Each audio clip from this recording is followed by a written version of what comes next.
আহ, আমি আমাদের না, আপনারা আপনার ডিসিশন নেন, মানে আমি না ভোট দিব। আসসালামু আলাইকুম। আহ, আরেকটা বিষয় যেটা সরাসরি ভোটের মধ্যে আসবে, আর যেগুলো আমি আগে বলেছি সেগুলো তো ইনডিরেক্টলি, যেটা সরাসরি আসবে ভোটের মাধ্যমে, হ্যাঁ নার মাধ্যমে, সেটা হচ্ছে নারী কোটা। মানে আগে আমরা জানতাম যে নারীদের 50টা সিট কোটার মাধ্যমে আসে, they are not elected, they are selected, like Mumtaz. So মমতাজের মতো 50 জন আসতো। এই জুলাই কোটা বিরোধী আন্দোলন করার পরে, জুলাইয়ের আপরাইজিং এর হওয়ার পরে, সেটার থেকে বলা হচ্ছে 50 থেকে 100টা করা হবে জুলাই সনদে হ্যাঁ ভোট দিলে। সো আগে কোটা ছিল 50টা, সেটা বৃদ্ধি করা হবে 100টা। কেন? কারণ হচ্ছে নারীদের উপর বৈষম্য করা হয়, সামথিং লাইক দ্যাট। আমি জানি না আসলে এই বিষয়টা কেন। আহ, বাংলাদেশে খালেদা জিয়া, শেখ হাসিনাকে ভোট দিয়ে এই দেশের মানুষ বছরের পর বছর ক্ষমতায় নিয়ে এসেছে।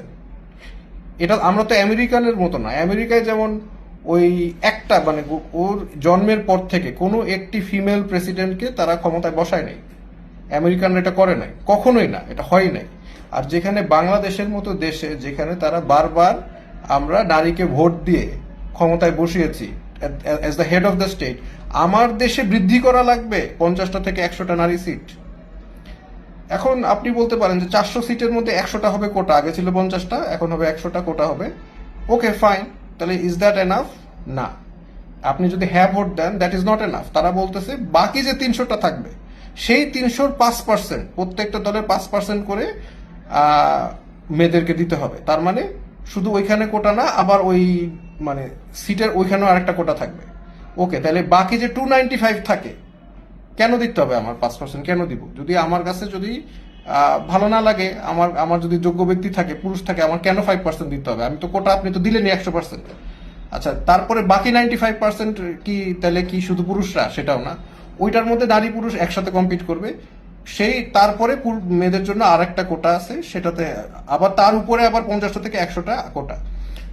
তো মূলত এত কষ্ট না করে বলে দিলেই হয় যে আসলে আমরা মেট্রিয়ার্কি চালাইতে চাচ্ছি, আমরা আসলে নারীতান্ত্রিক দেশ চালাতে চাই, বা এরকম সামথিং লাইক দ্যাট।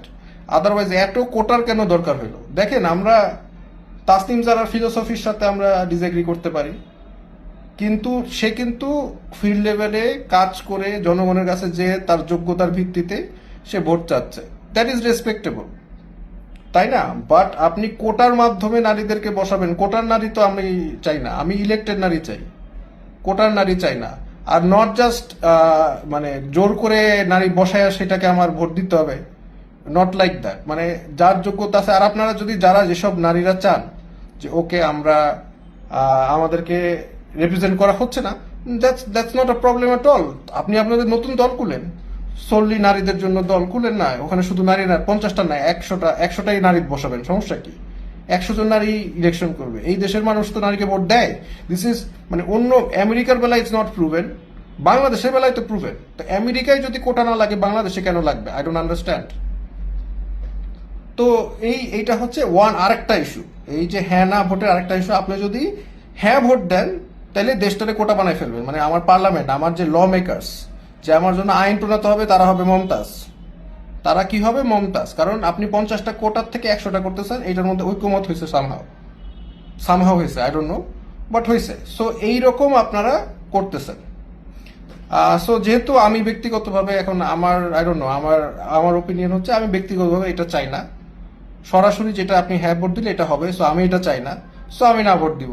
আমি চাই যোগ্য ব্যক্তি, নারী পুরুষ যাই হোক, যোগ্য ব্যক্তি একই প্রক্রিয়ায়, সেম প্রক্রিয়ায় হচ্ছে ইলেকশন করবে, করে ক্ষমতায় আসবে। যদি যোগ্য নারী হয়, তাহলে মানে আমরা দিব ভোট, ইয়েতে আসবে, পার্লামেন্টে আসবে, সমস্যা কি? যে যে ক্ষেত্রে মনে করেন আমরা দিয়েছি আগে, আমাদের প্রেসিডেন্স আছে, যেটা আমেরিকার নাই। সো এনিওয়েজ, এই জন্য এটাও আরেকটা কারণ যেখানে আমাদের আসলে আমি আমাদের না, আপনারা আপনার ডিসিশন নেন, মানে আমি না ভোট দিব।